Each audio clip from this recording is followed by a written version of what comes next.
got your back. A brother in the fight, keeping you on track. Charity and healing, one step at a time. Big Grizz is here for you.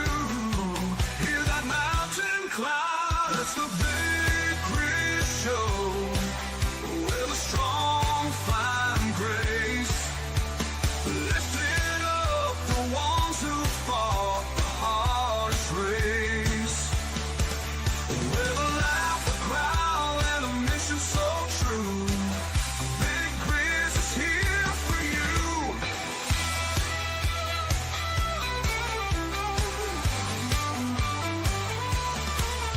Through the battlefields of life, he's got your back. A brother in the fight, keeping you on track. Charity and healing, one step at a time. Big Grizz leads the charge. Hear that mountain climb? It's the Big Grizz Show, where the warriors meet, finding hope and honor, taking back their seat. The Big Grizz Show, tune in and stay a while, healing hearts with that rugged country style. Oh, yeah.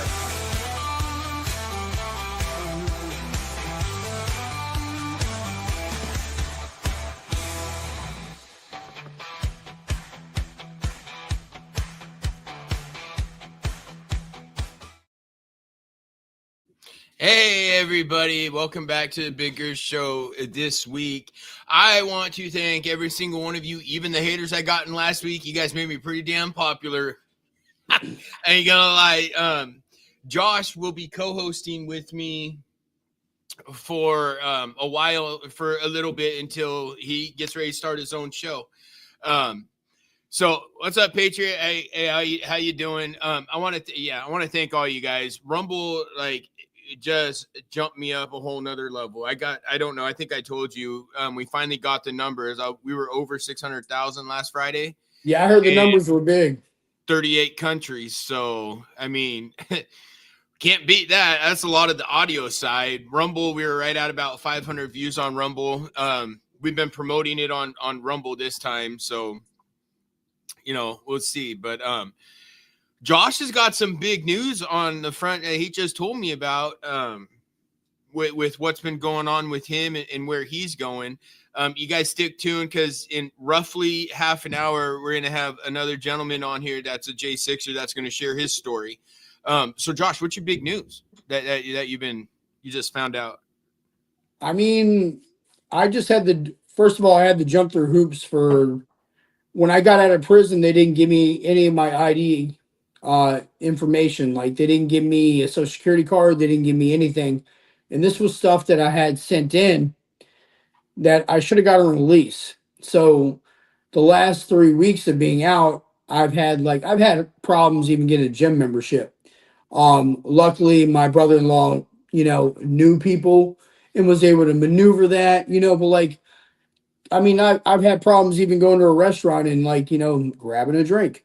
Just like very simple stuff. And finally, the FBOP, Federal Bureau of Prisons, sent me yesterday my social security card after 3 freaking weeks. Now, part of that probably because I called them multiple times, and pretty much told them if they didn't get me my stuff that I was going to expose them. Which the sad part is I'm probably going to still expose them because it's irrelevant. It's way more deeper than just getting that social security card. Yeah. And so I got that. So my day was 6 hours today at the DMV to get an ID, but that's a first step in the right direction so I can, just get back to normal life. I'm trying to get some normalcy, get a bank account again, just become a normal, patriot. I guess the biggest news really is that, while I was there, I also registered as a Republican. So, I'm 1,000 miles an hour with that. I actually, on the 28th of this month, will be at a Republican dinner that is held in the county for registered voters. Now, obviously, they didn't reach out to me because I wasn't registered yet, but they reached out to my sister and her family. And when she told them who I was, they actually gifted me my $100 ticket. So I'll be That's going. awesome. I'll be going for free. And there's actually another J6er that I'm not sure if he did any. I think he didn't do any prison time, but apparently he is a reporter for Blaze TV or something along those lines. I've been And watching him. okay, so he's going to be the speaker for that event.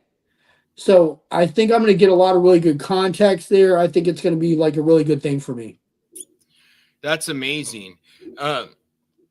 So you're back in the gym. You're going strong. I've been seeing your gains weight videos that you've been posting. How are you enjoying being back in doing that? So the gym for me, and this is way before I probably even needed therapy, was therapy.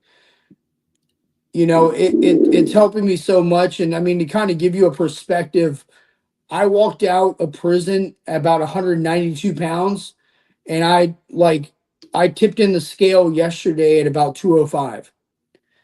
And I mean, that's just literally eating better and hitting the weights again. You know, when I went in, I was 245 and pretty much a monster. And I don't really know if I want to get back to that point, but like I'd like to be about 230, you know, and like realistically, I think within probably 6 months I'll be right where I want to be. Dude, that's amazing, Daniel. I know you can hear me. Once you're ready, just give me a thumbs up or something, and then we'll bring you up here. And so those of you guys, I don't know the whole story, but you're not gonna want to miss listening to Daniel Valdez and his experiences and everything that he's gone through. It'll be a very emotional soul, and it's extremely heartfelt for me because I'm in the process of dealing with the fact that I got about probably 2 weeks with my dad. It's gotten worse. He's he came up. He wanted to be home, so they put him on hospice, and we're moving my daughter's wedding up. We're doing a whole thing at the house so he can see it. But you know, he told me his body is telling him he don't got a lot longer, so we're kind of pushing everything for it. It sucks. It is, you know, I'm at peace with it. I mean, God's taken over and he's got my dad. So, I mean, that's where we're going on that one. It's going to be a rough couple weeks. If longer, it could be a rough couple months, depending on how long his body allows him, or, you know, he wants to be around for. So you got your ID. Is it a driver's license? It's not. It's an ID because I've got to jump through a few hoops. To be honest, like about 8 years ago, I got a DUI, and I was on probation for it. And honestly, everything would have been fine, and I would have been fine. But when these charges happened, they violated my probation.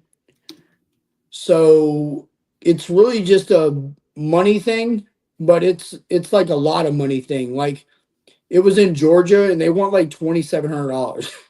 So like Damn. the second I clear that up, then I can get a driver's license again. But it's kind of like really some jumping through hoops, and it's, you know, it seems a little excessive to me, but I mean, like it is what it is.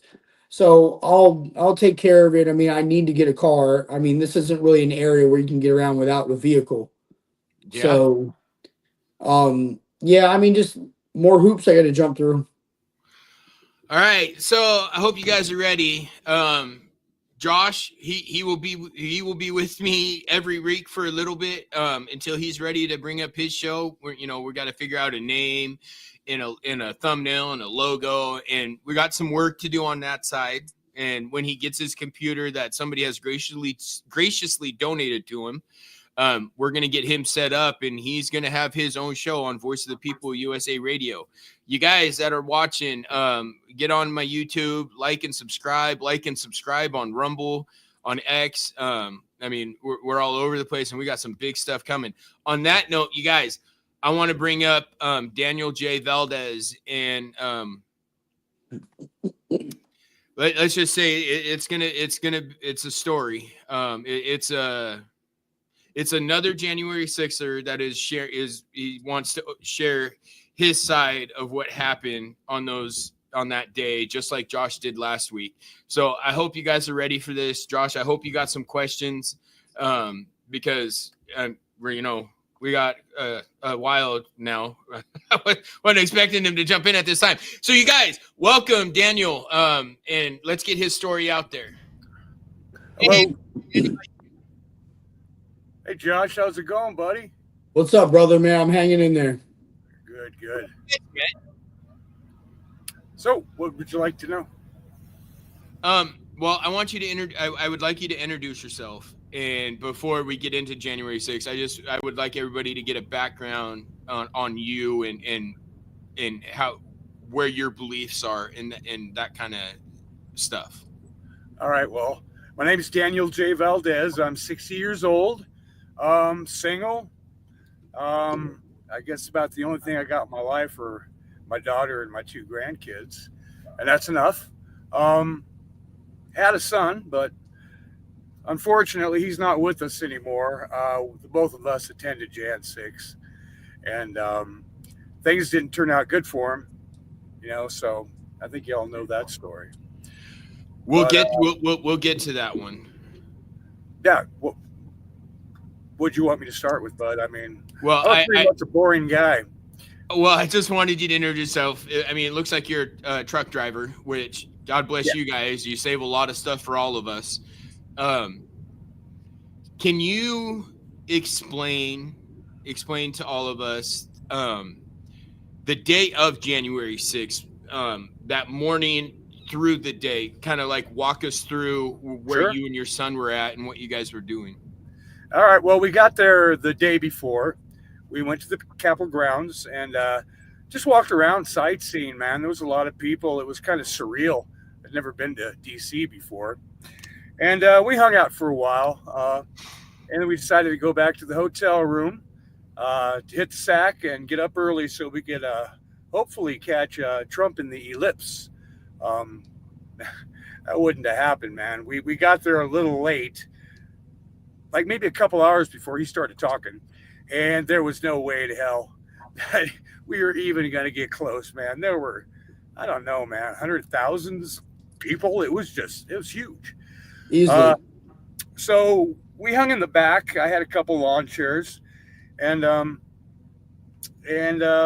basically right before he finished speaking, people started taking off. So we were way at the end, so we were among the first to take off to go towards the Capitol. And it was a good walk, I think a mile or something like that, maybe more. But everybody was in a great mood, flags, everybody's walking down. I mean, happy. Everybody was in a really good mood. As a matter of fact, the day before was the same. So we start going, and by the time we got close, there was like an employee parking lot. And there were a couple Capitol police officers standing by what looked to be the entrance. They had bike racks everywhere. It just looked so damn out of place. And so we walked up to the officers and said, "Hey, man, we're heading to the big house. Is this the way?" And they're like, "Yeah, just keep on walking that way." So we got to the end of the parking lot, and there were bike racks blocking the pathway. And they weren't chained together or anything. They were just sitting there. A couple guys jumped out. We were right there in the front.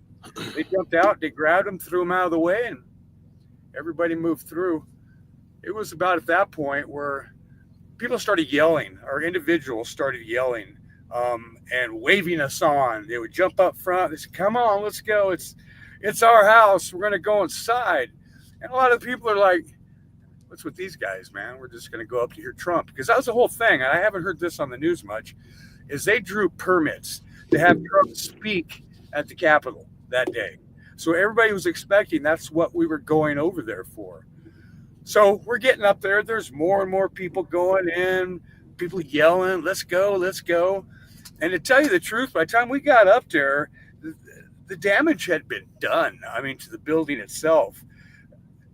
I'm almost positive somebody got up there hell of a lot earlier than we did and started busting shit. Hold up. You're saying by the time you guys got to the Capitol, there was already damage done? Oh yeah. And you were one of the first people to get to the Capitol? Among the first group, sure. What the hell?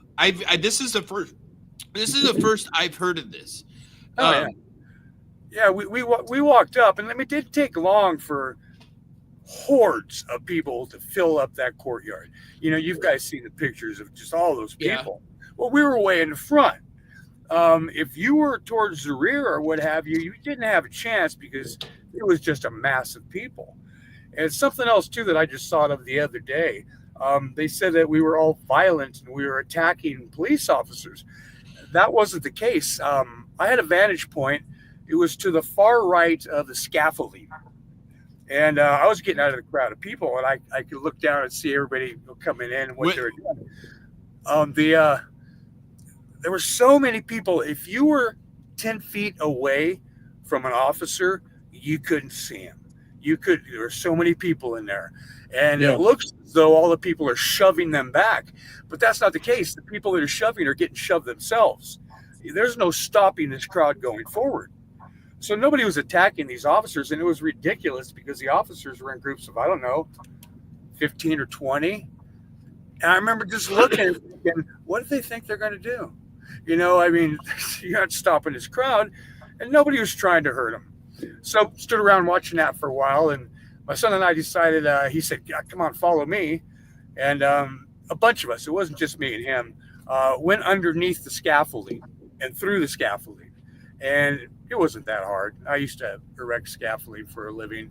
We got through, and no officers. You don't see anything. We come up this back way where there's these stairwells inside the building, inside the courtyard, but they're open air. And we went all the way up until we got to this back courtyard. I don't know if you've seen pictures. A few people brought a huge flag up there, and they unfurled it. And it was right at the back of the building. I don't know if you've also seen it. They had those window cleaning hoists. Okay.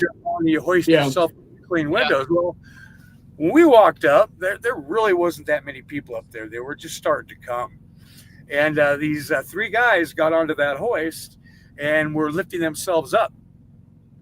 And I remember the first thing I was thinking was, you've got to know how to operate one of those things because they got two individual engines on either side of it, and they got to go up in unison.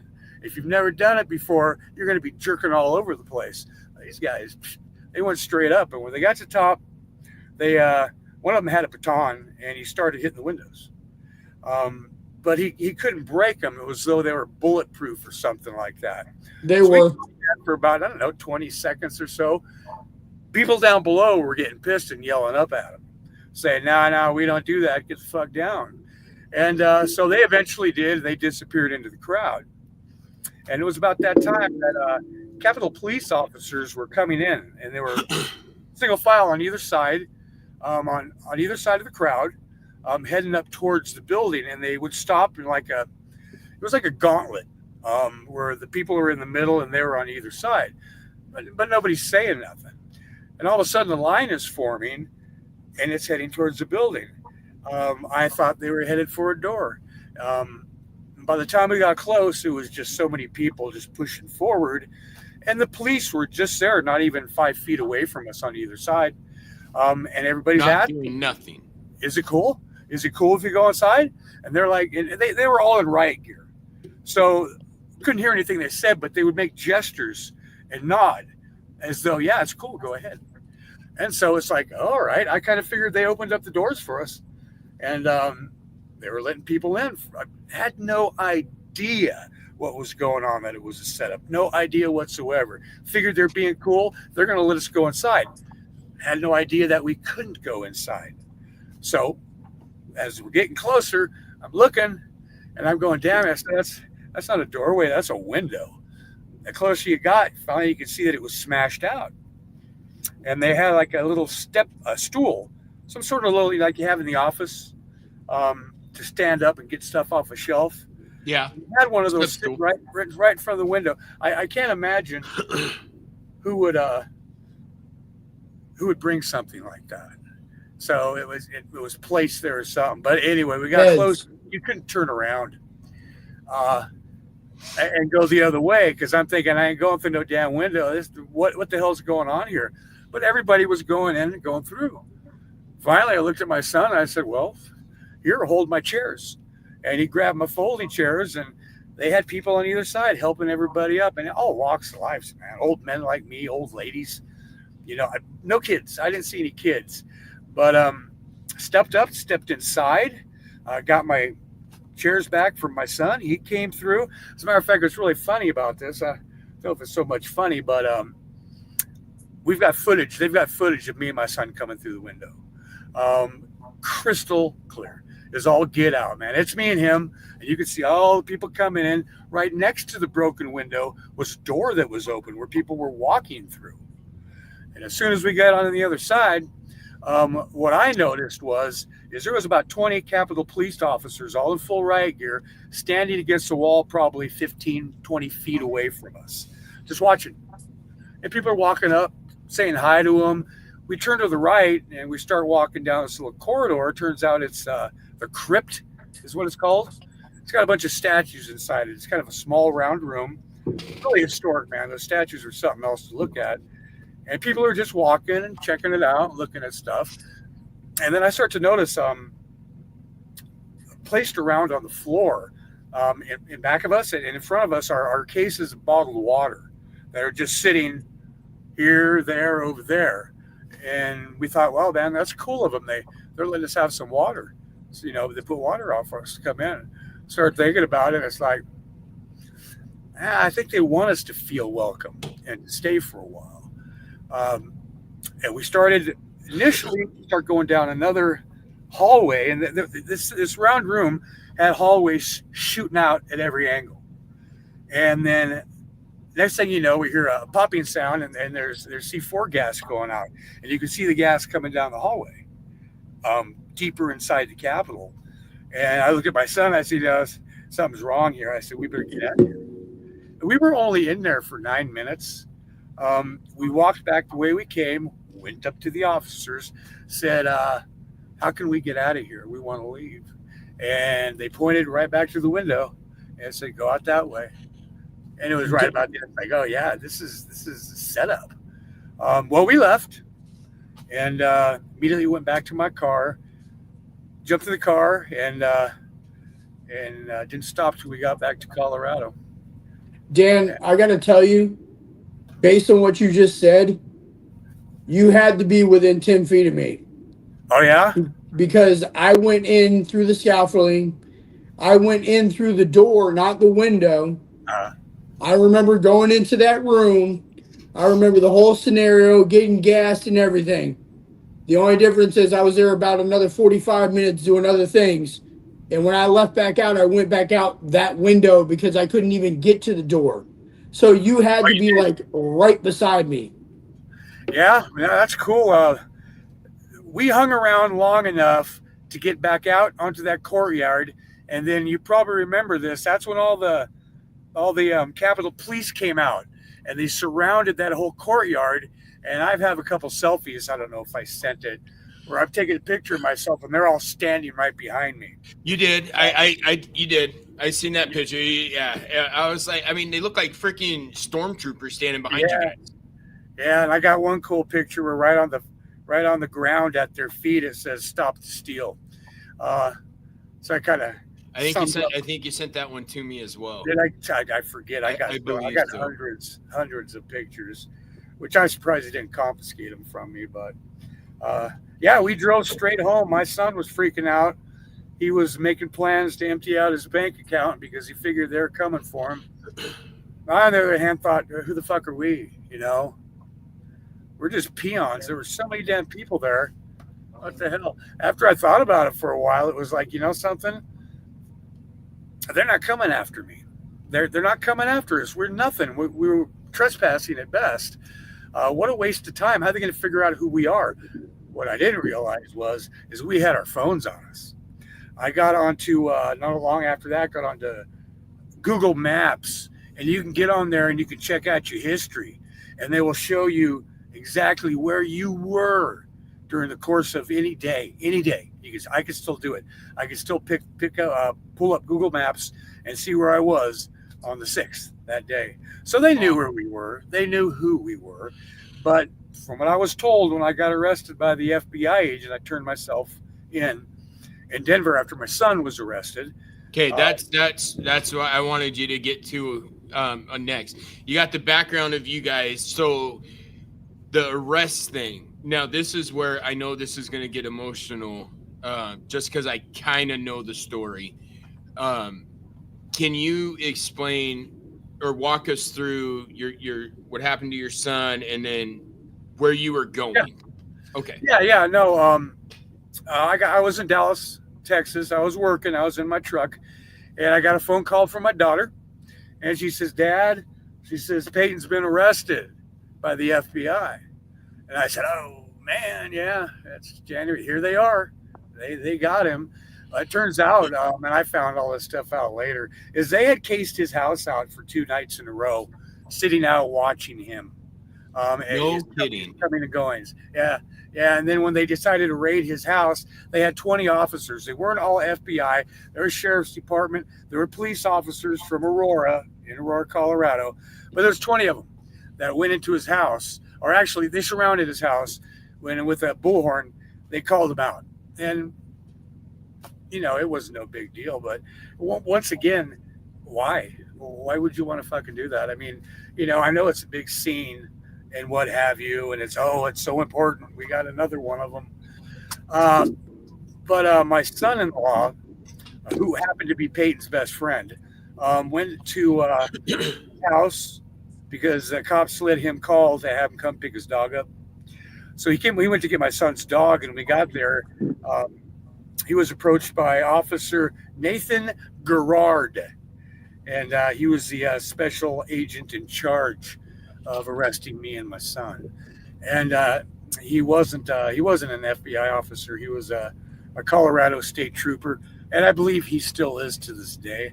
That was moonlighting as an FBI agent because they needed him to round up insurrectionists in Colorado. So isn't that fraud?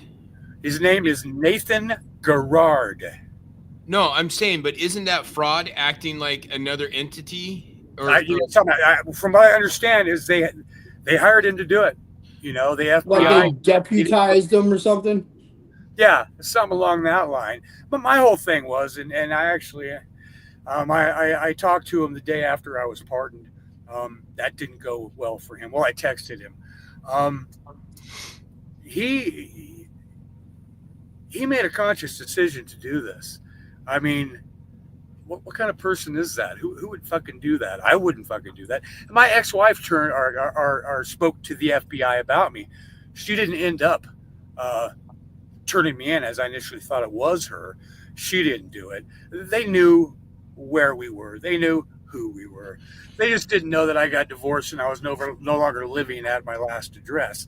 So they went to that address in Sterling, Colorado, and looking for me. But they found her, and she spilled her guts, which, I don't know, man. If you got the FBI rapping on your door and you're a single woman, you might spill your guts. So I really can't blame her that much, but I wouldn't do it. Anyway, I agreed to drive back to Denver because I had to get my company to work me back to Colorado with a load. They weren't just going to turn me and send me right back there. So he understood that, of course, because he's a state trooper. And it took about 4 days. I got back, and I kept in contact with him the whole time via text messaging, letting him know where I was. Finally, we agreed on me dropping my truck off, grabbing my car, driving to the FBI building in Denver to their parking lot where I'd be able to drop my car while he took me to my arraignment. So I get there, and I mean, the guy was cool with me the whole time, but it's like, I just didn't say shit. He cuffed me, searched me, took all of my personal belongings, threw them in a brown bag, took me to, I forget the name of the building, but it's a federal building down in Denver where they have all their court stuff. U.S. Marshals run all the prisoners.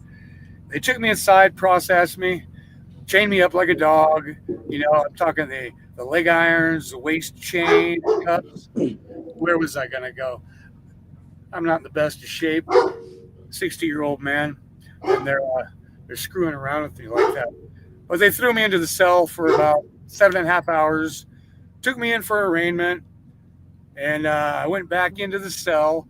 They released me, but the FBI agent had all of my belongings, and that's including my shoelaces, my belt to keep my trousers up, my wallet, my phone, everything. I had nothing. And they had told me when he left that the marshals were going to let me use their phone to give him a call, so he could come and bring my shit to me and take me back to my car. They locked me out into a hallway and wouldn't answer the door, and I kept knocking on it. So anyway, I ended up going outside wondering, what the hell am I going to do? Can't make a phone call, don't have money to make a phone call. Just so happens I walked next door. That was the probation building. I walked inside, and one of the probation guys who ended up being my probation officer for the time I was in limbo waiting to go to trial. Actually, that's the only department I dealt with that was cool with me. But he let me use his phone, let me call up Nathan, and I was taken back to my car, and I was on my way. And Hey, so, Dan, when you turned yourself in, did they steal anything from you? Like, did they steal any of your stuff that when you turned yourself in, like your wallet, your ID, any of that? Did you get that stuff back, or did they actually take it? No, I got it back. No, nobody stole anything from me. The only thing that I noticed that was off was my conversations that I had with Nathan were deleted. Okay. Some were deleted. So And, they deleted text messages from uh-huh. you to that officer? Yeah, he's the one who did it. I'm pretty damn sure. He initially told me they're going to have to keep my phone for a couple weeks. I was like, why? Shit, dude. I turned myself in. You know who I was, and he admitted to it.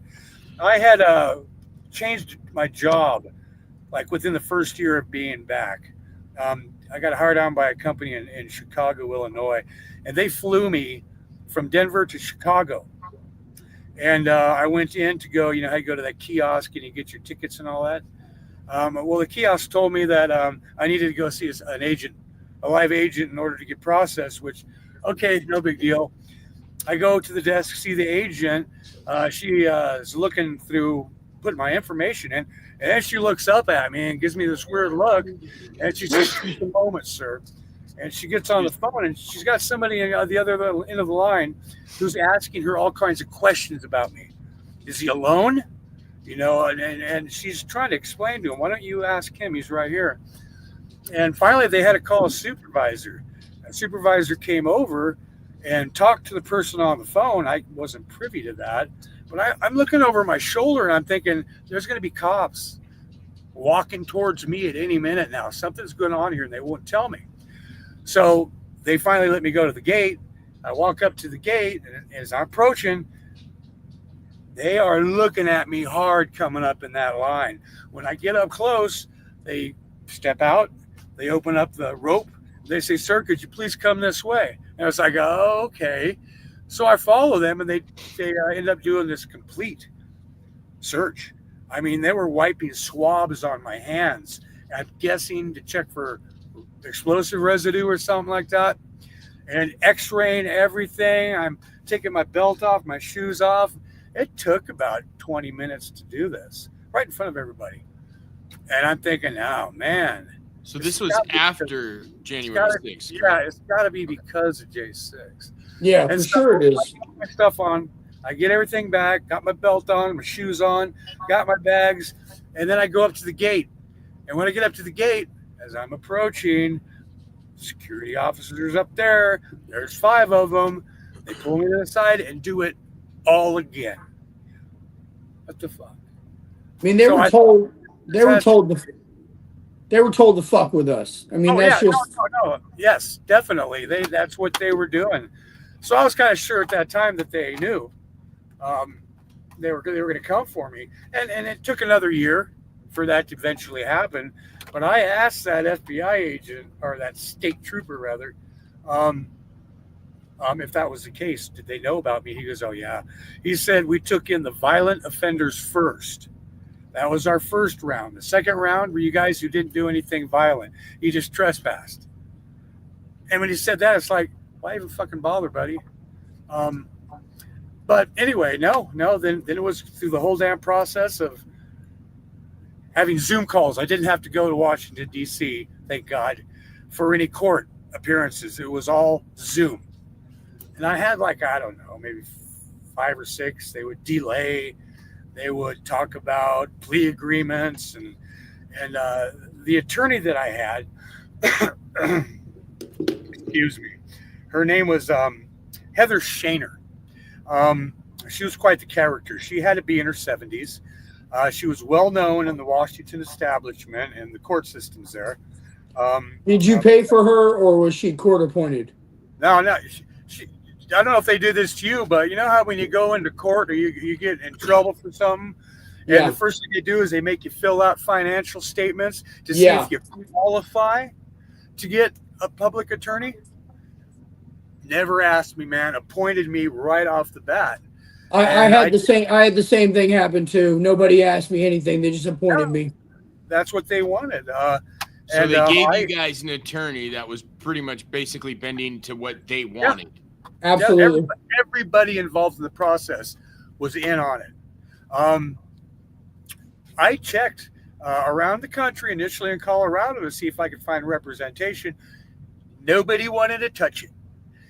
Called up to Washington, D.C., found a couple big-ass firms. They said, sure, we'll do it, but it's going to be a $100,000 retainer. Yeah, I was going to say, nobody wanted to touch it for under $100K. I'm sorry. It's probably going to end up costing about $200,000. Yeah, nobody wanted to touch it for under $100K. Because I tried too, and it made, well, first of all, I didn't have the money, but it just made no sense.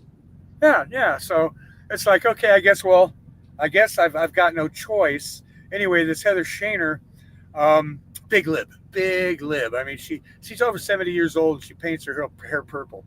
So after I meet her and she's assigned to me and I'm off of that Zoom call, I immediately get on the internet and I look her up. Well, she's already been interviewed by CNN. The libs are mad at her because she's volunteering her time to represent Jan Stixers. So she's being interviewed by all these different places.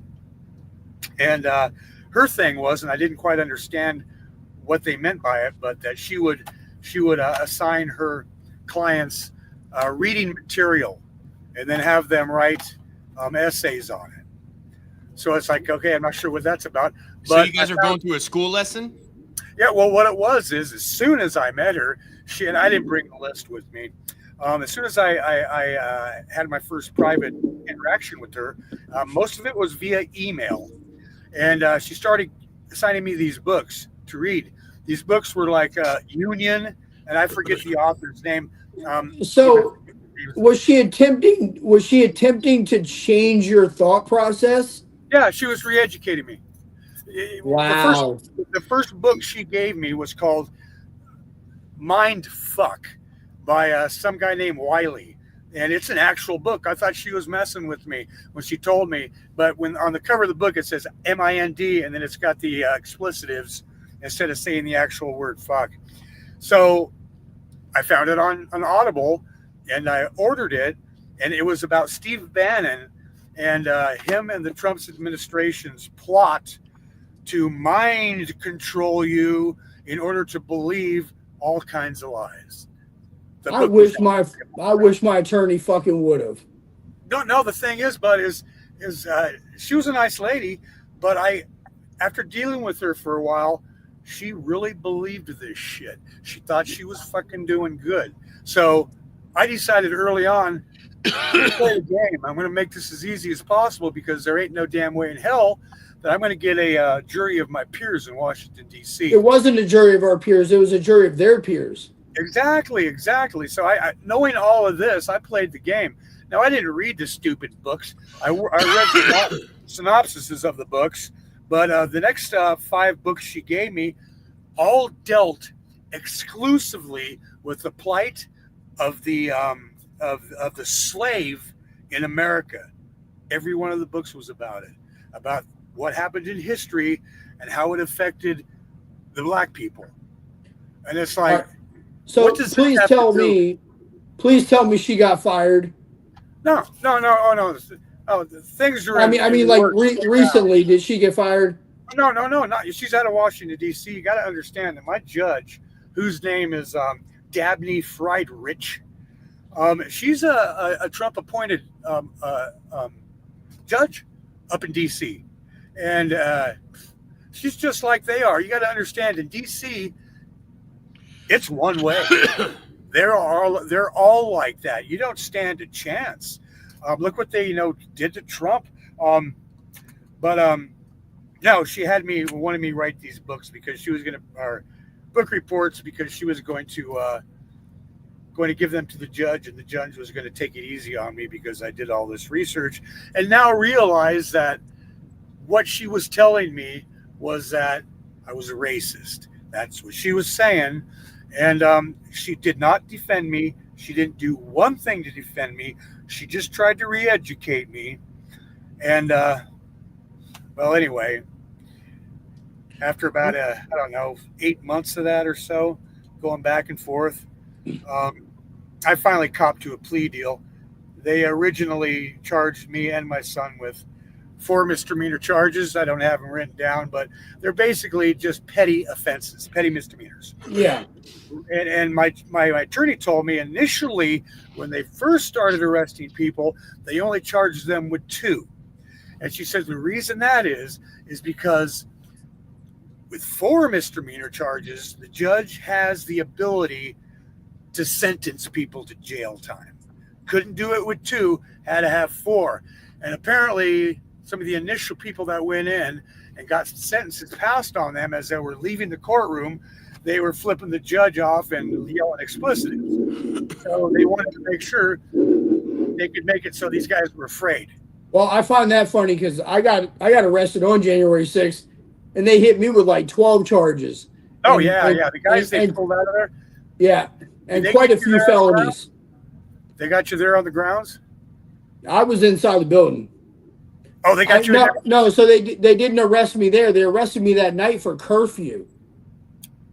Really? Yeah, because they did put a curfew up. Hey, by the way, where did you stay at? What hotel were you at? I was at the Hamilton. Oh, it was like a Holiday Inn. It was like 20 miles away. I know. Yeah, I know what you're talking about. You're talking about down Georgia Avenue. I know what you're talking about. Yeah, somewhere down there, dude. Fuck, Yeah. I can't even remember what I had for breakfast. So, Daniel, what was the plea deal that you took? We'll get into your son, but what was the plea deal that you took? 2 petty misdemeanor charges. One was for parading on Capitol grounds and trespassing. Okay, so were you put on probation or house arrest? Or? Well, what they did was they put me on 3 years of supervised probation. I got 60 hours of community service, and I had to pay restitution to the architect of the Capitol, like $560. And I think everybody pretty much got that. Yeah, mine was $2,000. Yeah, that was it. And I pretty much went on to supervised probation. Now, initially, they were having a problem because I'm an over-the-road truck driver. They're not used to somebody being able to leave the state. So I told them, and I just came with this off the top of my head. I said, I've got a whole arm's length list of probationary conditions that I have to abide by. And from what I'm told, the most important one is I have to maintain full-time employment. And it's like, you guys don't let me go out of state, I won't have a job. And so they worked it out to where all I had to do is let my probation officer know where I was going, where I was delivering, where I was picking up, pretty much on every other day. So they knew where I was, but they weren't really that bad. But still, it kind of, it's like, why the fuck do I have to tell anybody what the hell I'm doing? But then my son was sentenced, and during this whole time, and it turned out to be right at a year to the month, we were told that we couldn't keep in contact with each other. We couldn't associate with each other. And I was like, give a rat's ass about that. Nobody's telling me I can't see my son. My son, on the other hand, he was a small business owner in Aurora, Colorado. He had his own plumbing business. He was very successful, and he was definitely afraid that if we got caught associating, he would be thrown immediately into prison or into jail, which he would have. And so I didn't blame him at all. It's like, no, I understand completely. And so we didn't see each other. I was 8 months in when I got sentenced. 2 months later, or I think it was 3 months later, he was sentenced. And he got everything that I did, except they gave him an additional 60 days in federal prison. Okay, now hold on. That's what I was going to get. So your son was actually in prison. He wasn't put on house arrest like you were. No. He wasn't. No, he was released. He was okay. released. He went back to his job. He had all the same conditions, but he had to turn himself in 20 days after he was sentenced. So he had that 20 days in order to take care of affairs and such. So I was out of state when he called me, and I didn't get back in time because he texted me immediately after he got out of his Zoom call, and we were able to speak with each other again. And he told me, Dad, he said, they sentenced me to 60 days. And I said, oh, shit. It turned out we had the same judge, the exact same judge. We did the exact same thing, yet he got 60 days. Isn't that a conflict of interest? By the way, for you guys in the comments, hang on a second, Dan. By the way, for you guys in the comments, Amanda, all of you guys that were a part of this, Amanda said, I'm glad I wore a hat and a mask. FYI, I only wore the mask to keep my face warm. This was BS. You guys, for any of you that were a part of this, if you want to get on here and you want to share the story, please email me. I got it scrolling at the bottom of the screen. Send me an email and I will put you on the show to share your story. Daniel, a lady that actually got me and you in touch is in here watching. Her and her sister in here watching too. That got me in touch with you through Discord or something, I believe. Okay. Cool. That's how I ended up was able to get a hold of you. So that's cool. Thank you. Yeah. Hey, Daniel, Daniel, where did they send your son? What prison? Where'd he go? He never made it to prison, but I get to that. Okay. Yeah. Well, okay. Just from what you were just talking about there, part of the evidentiary package that I got on 2 hard drives that had all the evidence that the government had against me and my son. My son had about 40 facial recognition pictures taken of him that day. I had none.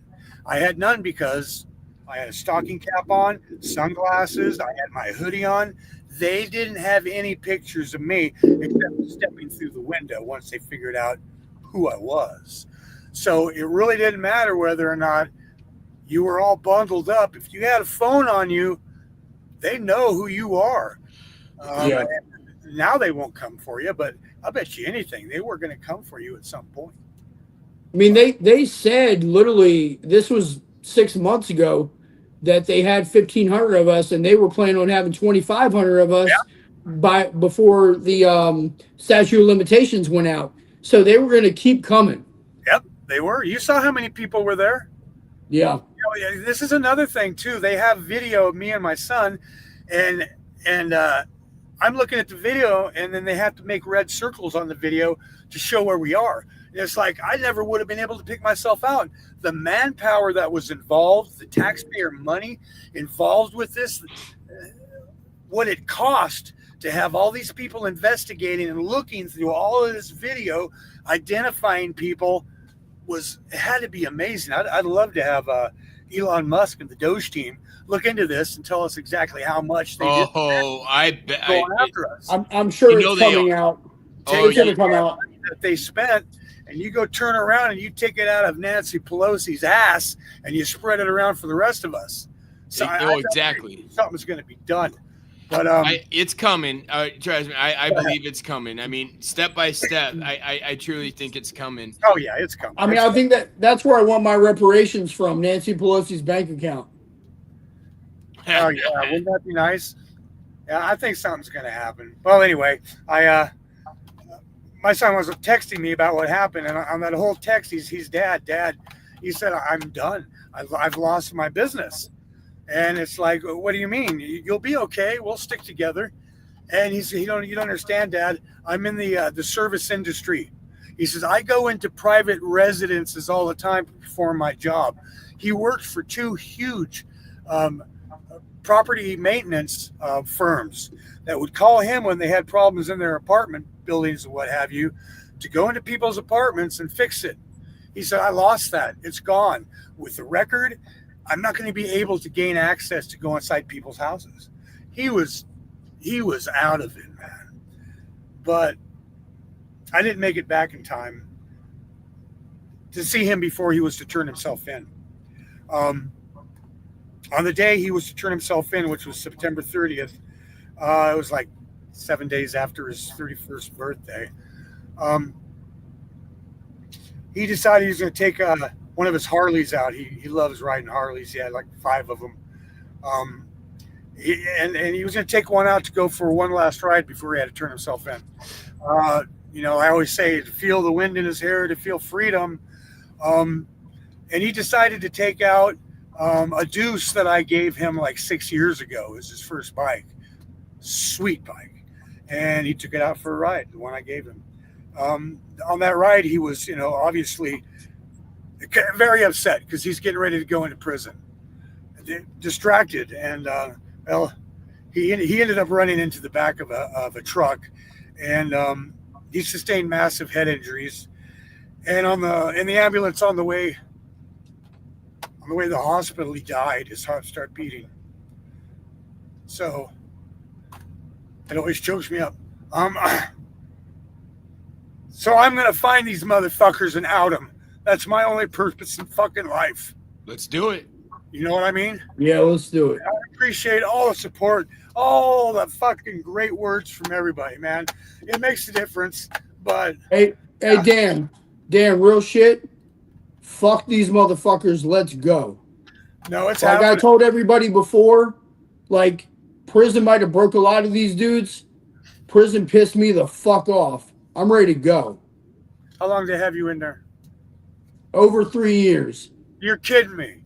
in the second most violent federal prison in the country. You're gonna be a rich man. I don't know what I'm going to be, but Oh yeah, I can tell you one thing I'm going to be. I'm going to be on their asses. good. Because if, Don't give up. I am not scared. You can't do anything more to me than what you've already done. Did you contact Troy? I did. You got that in the works? Yeah, I got that in the works. Good. Glad to hear it, man. He's a good man. He'll do you right. This breaks my heart. Were you able to see your son in the process of all of this happening?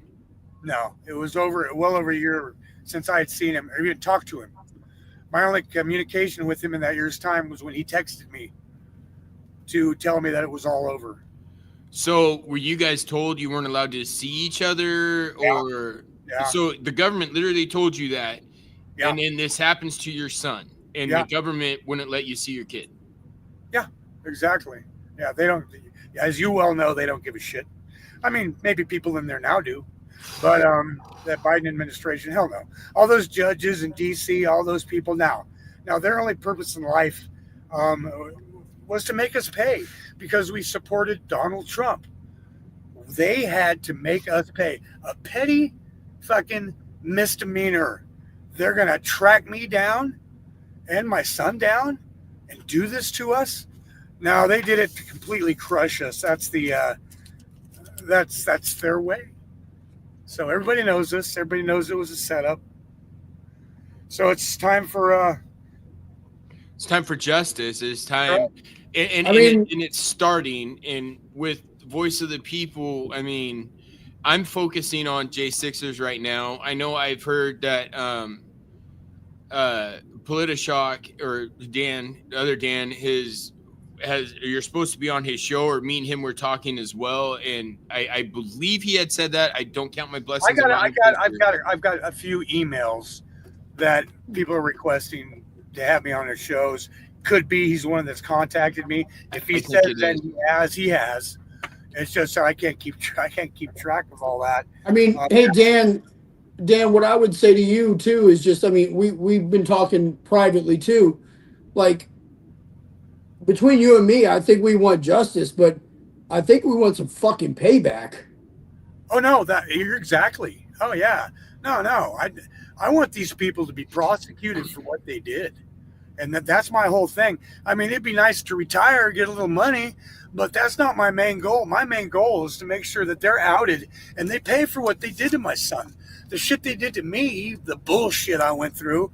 Now, if my son hadn't died, and I got pardoned, that's cool, man. Bygones be bygones. You go your fucking way, you fucking libs. But since my son died, no, all bets are off. That's my purpose in life. Well, it is definitely my goal is to get the stories out. Josh was on my show last week sharing his story. We're going to have Rasha on the show next week. I want to get as many of you guys that the government has totally screwed over in all of Biden's administration and the dumbassery that they put you guys through. We need to expose it. Like I told Josh last week, I will put all 1,500 of you on my show every week, once a week. I will go back to back to get your guys' stories out there.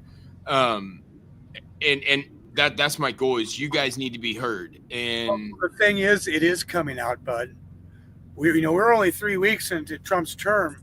Oh yeah. So much has come out, but it's coming out. And this is what I honestly believe is that the truth about January 6th, the truth about the 2020 elections, it has to come out, because if it doesn't, nobody will ever trust our electoral system anymore. No, it won't happen. It's one of Trump's main goals is to get that truth out. He's got the receipts. They know what happened. It's coming out. It's coming out slowly because it has to. It's got to come out. I don't trust the electoral system. Hell, I didn't trust that he was going to win this last time up. So they got to regain that trust, and I believe that's what Trump's doing right now. So yeah, it's coming out, and these people are going to be prosecuted. The truth is we're not conspiracy theory insurrectionists. We are literally real patriots that understood what was really going on, and we fought against a tyrannical government at the end of the day. That's the way America looks at it. That is what really happened, and that's what the history books will eventually say. Yeah, but we have to fight for them to say that. Yeah, no, I'm completely with you. People tell me, they say, "Hey, man, you went through a broken window," and it's like, yeah, I was going after the enemy. I said, what will show up, what will come out in the end, is that the criminals were inside the building. The real insurrection occurred November 5th of 2020. That's what happened. We were all well within our rights as Americans to try to save the country. And I believe the thing is, it gets so much deeper than you going through a broken window, because those windows were replaced a week before. Those windows were supposed to be 2-inch thick bulletproof glass that couldn't be broken by a police shield. There's so much more that's going to come out. Oh, no, they were intentionally broken. Probably by an FBI agent, more than likely. But it's all coming out. I believe that. It was like, Christy said, "We'll make sure history books write their correct story." I don't know if you guys are seeing them. I'm trying to post them as fast as they're coming in. There's one comment that says justice needs to be served, and there's a lot of motherfuckers who need to go down for this. Just another one, disgusting and disgraceful. Do better, America's past government. Out with the trash. Enough is enough. We stand with Dan. MAGA. And then we can't be conspiracy theorists anymore. We're real fucking people, and everything that we've said is now factual, and that's a constitutional right. And then Christy said, we'll make sure history books. And then if Biden won by that much, where did 18 million voters disappear to? Yeah. No shit. Where did they go? I mean, if he won by that big of a landslide, you're hands down. You're right. What happened on with Harris? I mean, with this, it's But it's but insane. nobody wants to talk about that though. Then this one said, "God bless you, Dan. I heard amazing things about you from Brian Mock." I don't. That's Patriot on Rumble. No, we. I know the stories are coming out, and I can promise you, you guys have voice of the people behind you, especially me behind you, to get your guys' stories out. Because, like I said last week, we were only fed what the media wanted to say. You guys, all of you guys were hit like real fast after this happened. So you guys didn't get to get your story out.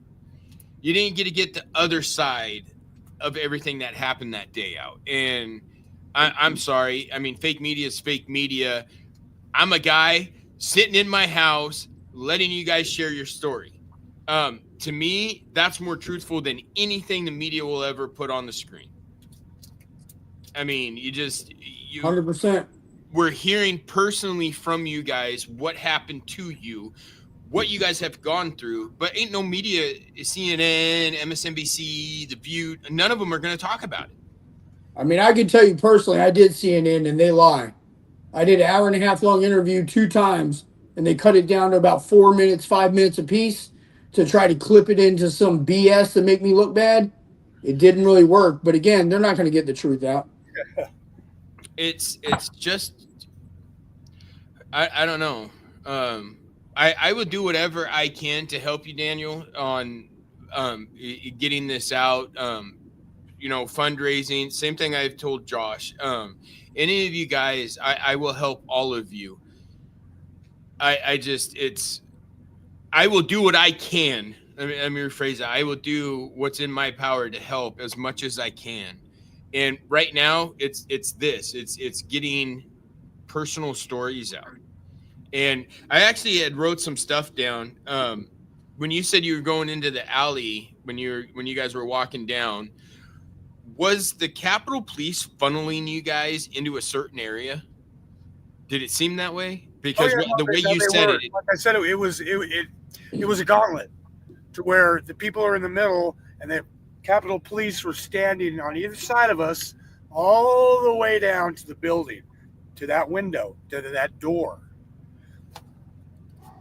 So they were legit funneling you guys to where they wanted. So. And I don't know, maybe it was just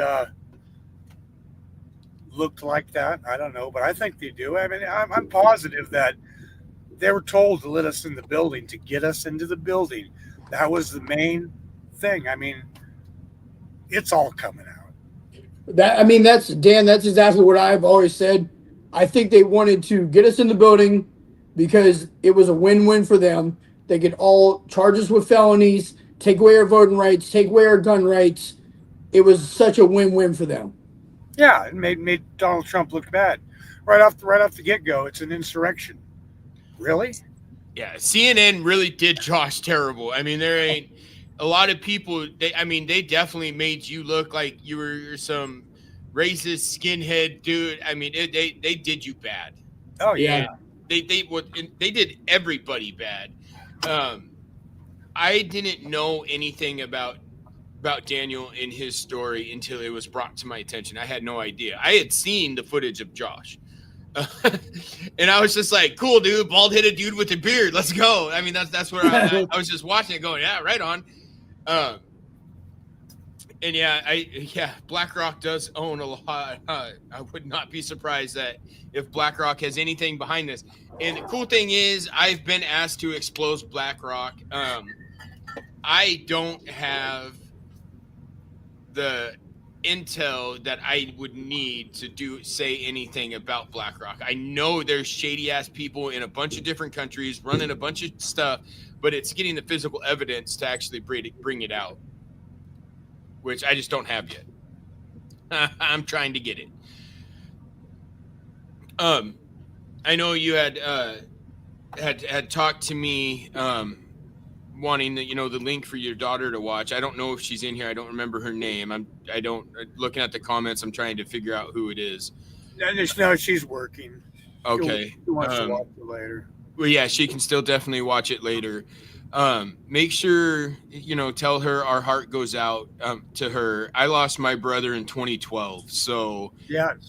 I know how hard it is. And if she ever wants or needs help or anything talking to somebody, please let her know. I truly did. My brother was 29 and he OD'd. And same age. Yeah. So, I mean, not a lot that I can do on that side besides just, let somebody talk. And that's definitely coming from somebody that can understand what she's going through. And Dan, comment. Your daughter's awesome. She actually reached out to me too, as you know. So I appreciate that a lot. And it's good that she's holding herself together.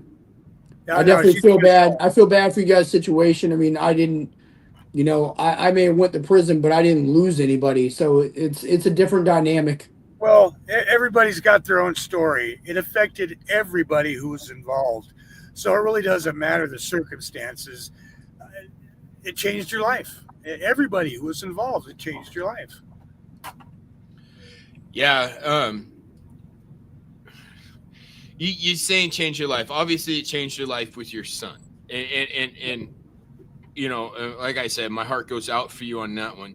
But let's set that aside. How has it affected you with leaving your son out of it? How has this experience and everything that's going on actually personally just affected you? Well, I've lived in this truck for the last 4 years because of the uncertainty. That sucks. I'm so used to it now, I probably couldn't sleep in a real bed. But as far as affecting me with leaving my son out of it, no, because I've had this opinion of our government, of the liberals, for years now. So it was no big surprise what they did. Was you a service member too, Marine Corps? I was Army, Marine Corps, what have you. I grew up on a farm. We were always tough. So no, it wasn't like the worst thing that could have happened to me. I don't think it's changed me if we leave my son out of it. There's just another day, I suppose, when it's all said and done. Well, I mean, with the exception of you being on house arrest and all of that. Oh, that shit?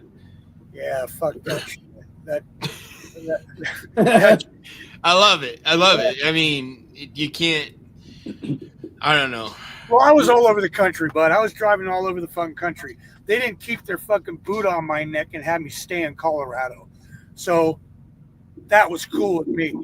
I was always moving, always everywhere. All I had to do was fucking send an email to let the probation officer know where I was. That was it. Okay. They didn't even make me come in and see them. Except for once a year I was scheduled to take a piss test at the beginning of every fucking year. And I told them pretty much, I said, something, I'm in order to keep my CDL, I have to take random tests all the time. Yeah. Save you guys some money. And then the community service, they try to get me to get that out of the way. That was the first thing she said. We need to get that community service out of the way, because as soon as you get it out of the way, I can put you in for a program which will get you released earlier. And I thought to myself, no, I said, it's getting too close to the election for me to be fucking doing any community service. I said, Trump's gonna win, and when Trump wins, we're getting pardoned. I ain't doing no fucking community service.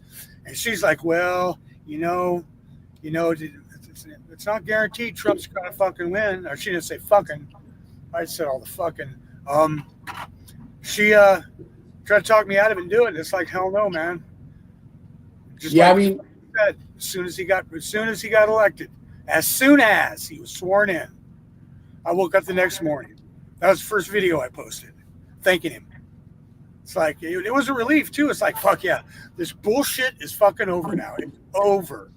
It was so tempting to make phone calls at that point to all these sons of bitches I was dealing with. So you were on house arrest from just after January 6th until just No, what, no, a month no. ago? No. I was a free man roaming the streets of America for 2 full years after January 6th. It wasn't until 2 years when my son got arrested and then I turned myself in. That's when they decided they were going to come after us. They knew who we were, but we were the second group to get rounded up. So we spent the whole time, at least I did a lot of time, wondering if and when they were coming. That in itself, looking over your fucking shoulder sucks. But Yeah. it's like, well, it's only a matter of time, and it is kind of historic. That's not so bad being involved in this shit, you know? I mean, I don't regret anything. No, it's you know, shit. We're gonna be in the history books. I mean, I tell people all the time, I don't regret anything that I did. I regret what other people did to me. Yeah. You know, it's like there's what 320 million Americans, and there's 1,500 of us. It's like, yeah, that's pretty cool, man. My grandkids, I already talked to them about it. But you know, frame the pardon from the president. I even got a release from probation. I'm going to frame. The only thing I'm disappointed about is I want my pardon to come in a velvet envelope signed by Trump. Yeah, I was like, can we get that or like what? I mean, can we actually get the real one? I guess because you're right, there is a real one. I hope that he does. I mean, if not, I'm not gonna lie, I'll go to Kinko's and print it out. But I mean, I would like the real one because I want to open a bar in the next year and I want to frame the freaking thing and put it on the back of the bar. I don't know. Yeah. I'll look into it, but wouldn't that be cool if we actually got a signature signed? If you find out something about that, please let me know because I don't really care how I got to do it. I'm doing it. You better get working on it.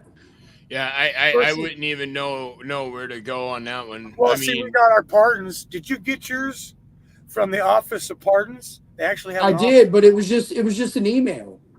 Yeah, exactly. But it kind of freaked me out that they actually have an Office of Pardons.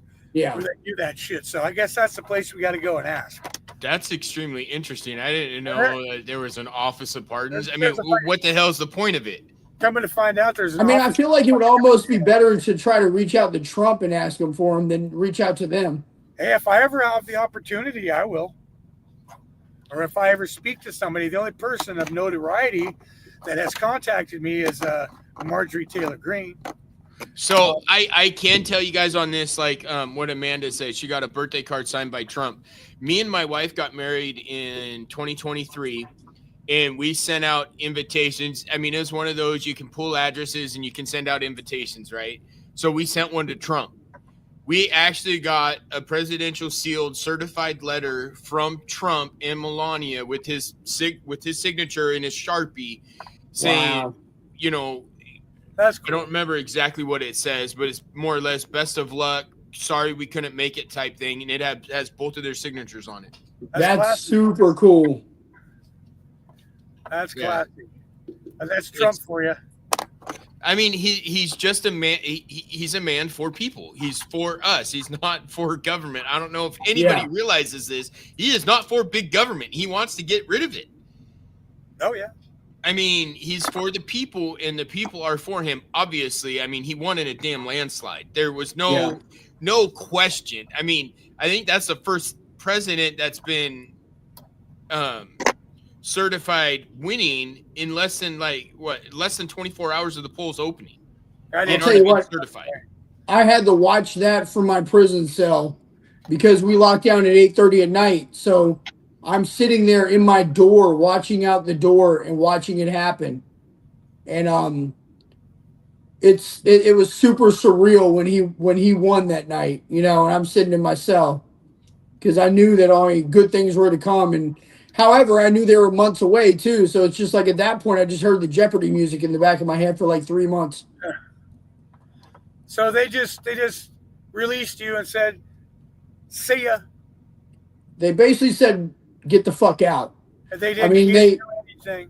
They came to my door at like 11:30 at night and opened my door and they're like, "Pruitt, grab your shit. You're out of here."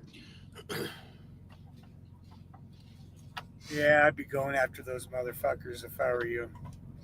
It Well, took me 3 weeks to get. It literally took me 3 weeks to get my social security card.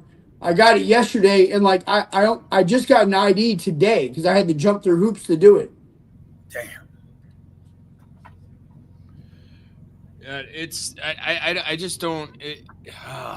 The whole thing just makes me so mad. I'm so glad you guys were all pardoned, and like me and Josh have talked. I mean, there is some that went into January 6th. I don't know who, but I'm pretty sure there's some that were demolishing things, and they deserved it. But talking to you guys and hearing what you have to say, you guys did not deserve any of this to happen to you. I think there's specific individuals who did that damage, and they weren't us. I'm almost positive because being among those people that day, there were no crazy people out there. Yeah, it was done on purpose, and it was done by them. I mean, so what I would say is that there were probably some instances though where people that were planted into the crowd did kind of push others to go a little bit further than what they would have went. Mob mentality. I mean, it's the whole mob mentality, exactly. So like, there's definitely some people that got caught up in that too. Yeah. And then on top of it, I mean, there were Capitol police officers inside the building. Some of them were super cool, but a few of them, you could tell they knew what was going on and what they were trying to do, and they were pushing people to go that extra step. They were pushing people to be violent. They were trying to antagonize you. Wow. Up until, there was the conspiracy theory going around that there was instigators in that whole riot that was pushing, well, I'm not even going to say riot because I don't think you guys rioted, but I think they were causing people to get like that. And I will never think, January 6th was a riot, but there was definitely instigators that was trying to push you guys to do something. And they got to some of you guys, hands down, for sure. They got to some of you, and I'm not saying you guys, but well, I can't say that, Josh. They shot you, they hit you with gas, and they hit you with rubber bullets. So I can see going from being calm, cool, and collective and just doing your thing to being pissed off, that because I would be that way. If I'm not doing anything wrong and somebody hit me with a damn rubber bullet or hit me with CS gas, I'd lose my mind. I mean, like for me, like, look, I threw a sign in the building and I feel bad about it, but again, I had just gotten gassed, and it was probably the best thing that I could have done other than what I was thinking about doing in the moment. Amanda, can you explain? Are you talking to somebody in the chat, or is that for somebody here? You just said I just messaged you yesterday about getting your paperwork, and you got everything. I think she's talking about me. So I had pretty much everything except the social, and it came in last night in the mail. So the first thing I did today is go to DMV and spent freaking 6 hours there. And but I walked out. I got an ID. So there you go. Good. Well, hey, thank you for the help and helping him get where he needs to go. That's amazing stuff. That, I mean, we all just need to come together and. Now, if you want to hear something funny, is sitting in the DMV line for my 4 hours before I got inside, there was 2 people on each side of me that ended up being veterans, and they saw my "We the People" tattoo. They started asking questions. So, of course, 4 hours out in the cold, I ended up telling them my whole freaking story. And even when I get inside, the guy at the DMV that I went to, I ended up using my pardon paper as part of my identification to get my ID. And when I showed it to him, he was like, "Yeah, I didn't want to speculate, but I looked at you and I guessed you were one of them." And so the other thing I did while I was there is I registered Republican, obviously. So I took care of that too. Wow, that's insane. Yeah. That's insane. When they had arrested me, every now and then you get pulled into a port where they want to see your paperwork and what have you. And a couple times I was overweight on my tandems just from laziness. And I got pulled into the port. And on 2 occasions, once they found out that I was there on January 6th, and they know because it was on my my driver's license. They'd run my license and they'd say, "So are you on probation?" And it's like, "Yeah, I am." And they said, "Can you tell us for what?" And it's like, "Oh yeah, it was January 6th. As soon as they heard that, they're like asking all kinds of questions. I'm off. I'm not getting a ticket. They're letting me go. Yeah. So it's worked to my benefit too a few times. It's definitely worked to my benefit. Look, there's way more Americans out here that love us than hate us. Oh yeah. So I mean, you got to take it for what it is. We're going to come Brother- in instances where they don't turn out very well, but we'll come in instances too where they turn out really well. I mean, before I actually went to prison, like I remember going at the time, I was kind of on a downward spiral because I was drinking a lot because I was frustrated that I was going to get, incarcerated. And a lot of the times I go to the bar and people will figure out who I am and they pay my tab.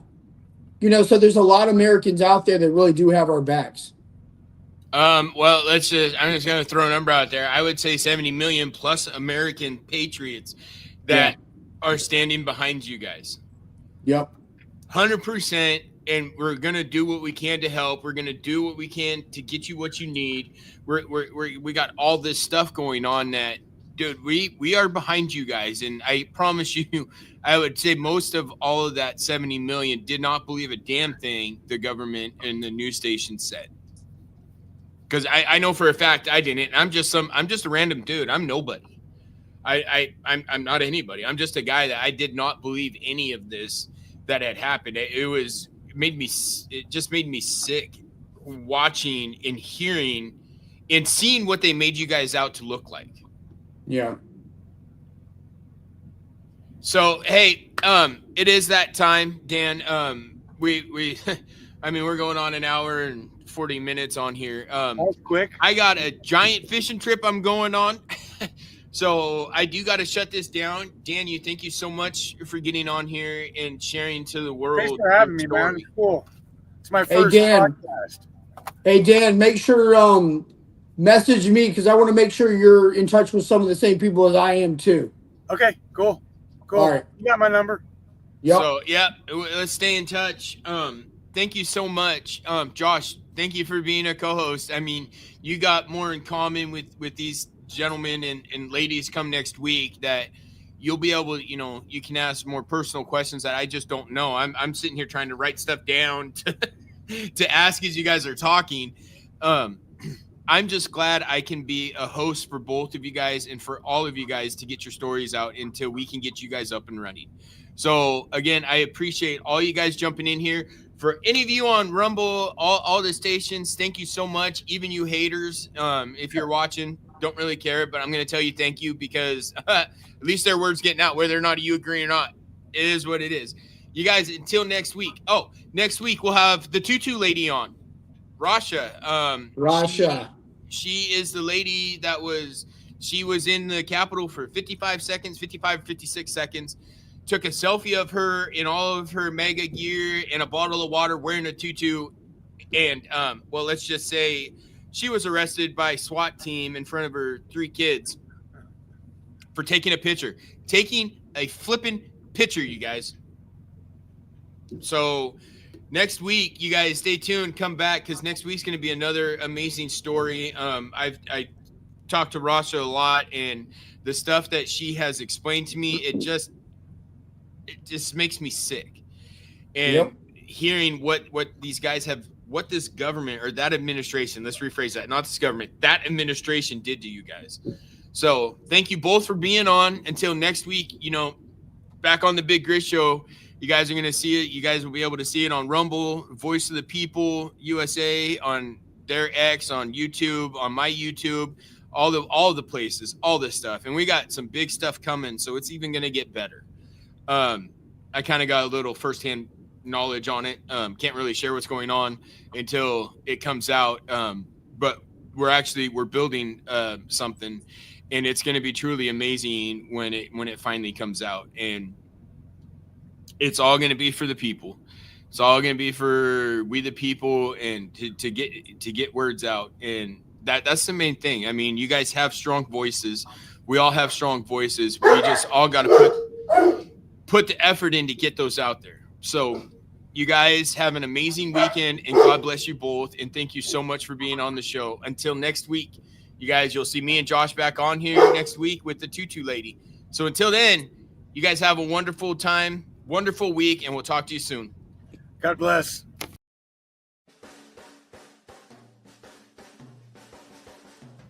Hey, thank you everybody for tuning into the Big Grizz Show.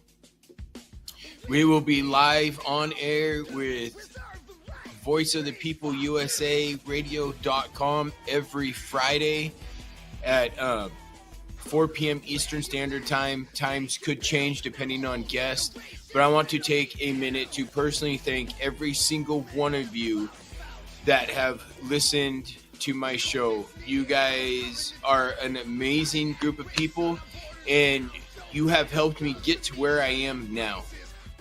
I thank you from the bottom of my heart, and I thank God above all for the opportunity He has put in my lap, and I'm going to run with it, and I'm so happy to see you guys running with it with me.